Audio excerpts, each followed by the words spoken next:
రక్షకుడైన యేసుక్రీస్తు నామం పేరిట మీ అందరికీ వందనాలు. దేవుని బిడ్డలారా, మరి మీరందరూ ఎలా ఉన్నారు? క్షేమంగా ఉండాలని ప్రార్థిస్తున్నాం, ఆరోగ్యంగా ఉండాలని ప్రార్థిస్తున్నాం. దేవుని బిడ్డలారా, మీరు ఈ సంవత్సరం ఒకవేళ ఉపవాసం ఉన్నట్లయితే దేని కొరకు ఉపవాసం ఉండి ప్రార్థనలో ఉంటున్నారు? దేని విషయంలో మీరు దేవుని ఎదుట అడుగుతున్నారు?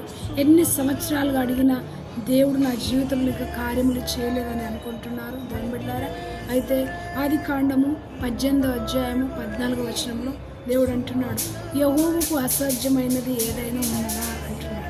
దేవునికి అసాధ్యమైనది ఏది లేదు. దేవుని బిడ్డ అక్కడ ఎవరున్నారంటే అబ్రహాము శార విషయంలో దేవుడు గొప్ప కృప చూపించాడు. వారు దేవుని యందు నిరీక్షణ కలిగి ఉన్నారు. అబ్రహాము శార 99 సంవత్సరాల వరకు వెయిట్ చేసి ఉంచారు. దేవుని బిడ్డలారా, నీ జీవితంలో ఏదైనా కార్యం జరగలేదా? దేవుడు వెయిట్ చేయి, నిరీక్షణ ఉంచు. దేవుడే నీ జీవితంలో అబ్రహాము శారకు కలిగినటువంటి ఆ గొప్ప అద్భుతమైనటువంటి జరిగించాడు దేవుడు.